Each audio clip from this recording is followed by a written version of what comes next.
এখানে আমি দুধমান কচু পাতা নিয়ে নিচ্ছি। একটা একটা করে আমি দুধমান কচু পাতাগুলোকে এইভাবে সাজিয়ে নেব। আর দুধমান কচু পাতাগুলো যাতে কচি হয় সেদিকে খেয়াল রাখতে হবে। আমি কিন্তু একদমই কচি নিয়েছি। এবার আমি পাতাগুলোকে রোল করে এইভাবে রোল করে কুচিয়ে নেব।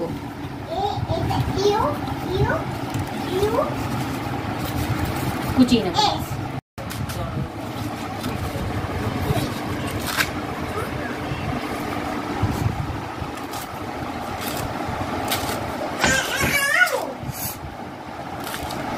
একটুও কিন্তু গলা ধরে না, আর খেতে হবে অসাধারণ। এইভাবে আমি সব পাতাগুলোকে কুচিয়ে নেব।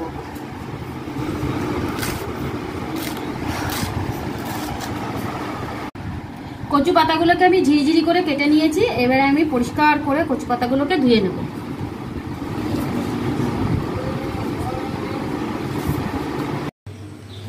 কচু পাতাগুলোকে এবারে আমি সিদ্ধ করে নেব। আর কচু পাতাগুলো আমি খুব ভালো করে ধুয়ে নিয়েছি। দিয়ে দিচ্ছি কাঁচা লঙ্কা, দিয়ে দিচ্ছি রসুন। আর এই কচু পাতা বা যাই হোক যে কোনো পাতা হলেই একটু ঝাল ঝাল না হলে ভালো লাগে না, তাই এখানে কিন্তু আমি অনেক ঝাল লঙ্কা দিয়েছি। আপনারা আপনাদের অনুযায়ী ঝাল কম বেশি দিতে পারেন। এবার আমি জল দিয়ে সিদ্ধ করে নেব। অল্প জল দিয়ে দেব। 5 মিনিটের মতন সিদ্ধ করে নেব। কচু পাতাগুলো খুব ভালো করে সিদ্ধ করে নিয়েছি।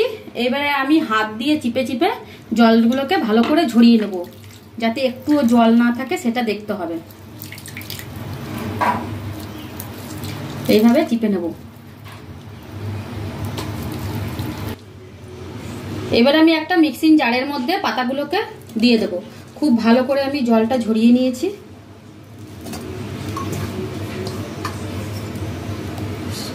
পাতাটা খুব ভালো করে বেটে নিয়েছি, আমি মিহি করে পিষে নিয়েছি। এবার আমি কড়াইতে সরষের তেল দিয়ে দেব। তেলের মধ্যে দিয়ে দেব কালো জিরা, দিয়ে দেব হলুদ। এবারে আমি কচু পাতা বাটাটা দিয়ে দিচ্ছি।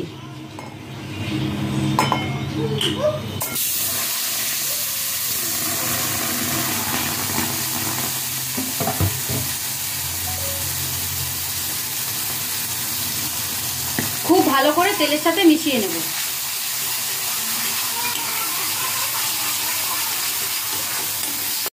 দিয়ে দেব পরিমাণ মতো নুন।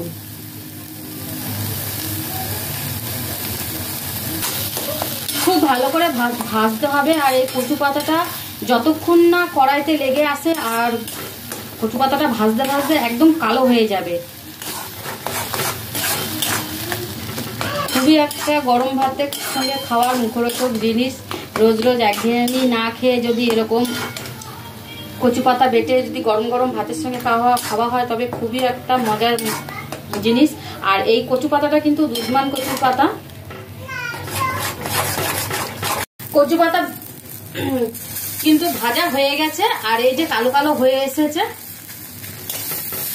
গুপিটাই কালো হয়ে গেছে। আর আমি এইভাবে পুরো একদম জলটাকে শুকিয়ে নিয়েছি। আরো এখনই খুব সুন্দর একটা গন্ধ বেরিয়েছে। দুধমান কচু পাতা বাটা রেডি। তো এইভাবে বন্ধুরা গরম ভাতের সঙ্গে দুধমান কচু পাতা বাটা করে খাবেন, খুবই ভালো লাগবে। আর খুব সুন্দর একটা রেসিপি। নিজেও খাবেন আর সবাইকেও করে খাওয়াবেন। ভিডিওটি যদি ভালো লেগে থাকে তাহলে অবশ্যই লাইক কমেন্ট শেয়ার করতে ভুলবেন না। আর আমার চ্যানেলে যদি নতুন হয়ে থাকেন একটা করে সাবস্ক্রাইব করে দেবেন, খুবই ভালো লাগবে। তো এখানেই আমি রেসিপিটা শেষ করছি। টাটা।